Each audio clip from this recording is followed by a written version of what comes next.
Hello friends, welcome to Thansira's kitchen. இன்றைக்கி நம்ம கிச்சனில் ஒரு சூப்பரான ஸ்நாக்ஸ் ரெசிபி பார்க்க போகிறோம். பார்லேஜி பிஸ்கெட் வச்சு பிஸ்கெட் ஹல்வா செய்ய போகிறோம்.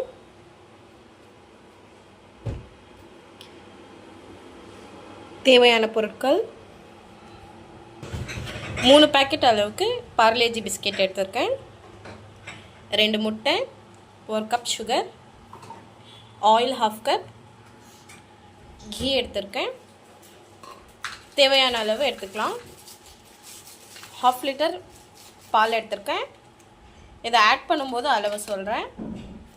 ட்ரை ஃப்ரூட்ஸ்க்கு நான் இன்றைக்கி காஜு எடுத்திருக்கேன். உங்களுக்கு வேறு ட்ரை ஃப்ரூட்ஸ் வேணும்னா எடுத்துக்கலாம். இப்போ வாங்க செய்யலாம்.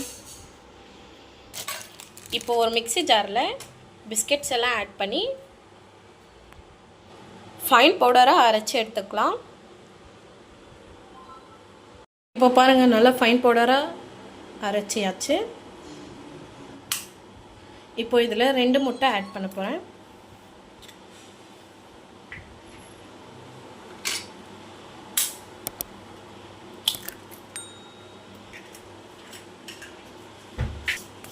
இப்போ இதை நல்லா மிக்ஸ் பண்ணிக்கலாம்.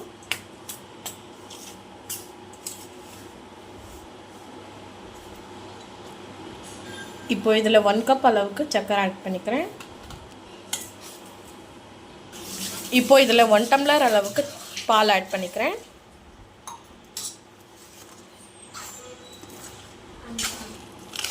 நல்லா மிக்ஸ் பண்ணிக்கலாம்.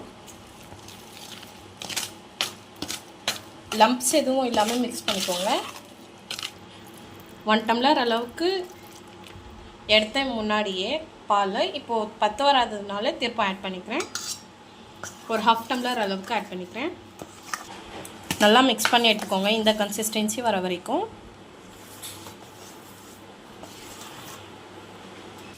இப்போ பாருங்கள், ஒரு பேன் வச்சுருக்கேன். பேன் நல்லா சூடானதும் இப்போ நெய்யும் எண்ணெயும் ஆட் பண்ணிக்கிறேன். 1/4 கப் எண்ணெய், 1/4 கப் நெய் ஆட் பண்ணிக்கிறேன். இப்போ இந்த பேட்டர் ஆட் பண்ணிக்கலாம்.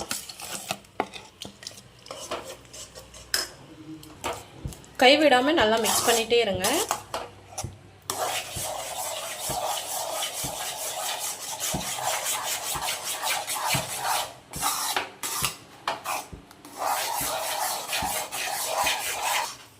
இப்போ பாருங்கள், இந்த கன்சிஸ்டன்சிக்கு வர ஆரம்பிக்கும். ஒரு ஹல்வா பதத்துக்கு வரும். இப்போ இதில் திருப்பும் 4 டேபிள் ஸ்பூன் அளவுக்கு நெய் ஆட் பண்ணிக்கிறேன். பேனில் ஒட்டாமல் வரணும். இப்போ பாருங்கள், இந்த மாதிரி பேனில் கொஞ்சம் கூட ஒட்டாமல் வரணும். இப்போ இது ரெடி ஆயிடுச்சு. இப்போ ஒரு பிளேட்டில் நெய் ஆட் பண்ணிக்கிறேன். நல்லா நெய்யை தடவி இந்த ஹல்வாவை போட்டுக்கலாம். ஒரு பிளேட்டில் போட்டுக்கலாம். போட்டு இந்த மாதிரி நல்லா ப்ரெஸ் பண்ணி விடுங்க. இப்போ இந்த பேட்டரை போட்டுக்கிட்டோம். இப்போ பாருங்கள், இந்த மாதிரி நல்லா ப்ரெஸ் பண்ணி விட்டுடலாம்.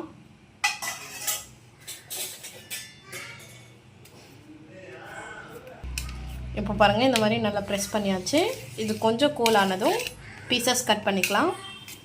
இப்போ பாருங்கள், நல்லா கூல் ஆயிடுச்சு. பீசஸ் கட் பண்ணிக்கலாம்.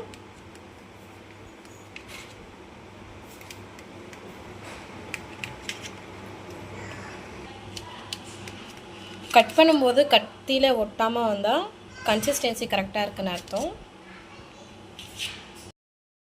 இப்போ பாருங்கள் ஃப்ரெண்ட்ஸ், சூப்பராக சர்வ் பண்ணியாச்சு. இதில் கார்னிஷ்காக நான் கேஷ்யூ யூஸ் பண்ணியிருக்கேன். உங்களுக்கு பிடிச்ச ட்ரை ஃப்ரூட் நீங்கள் யூஸ் பண்ணிக்கலாம்.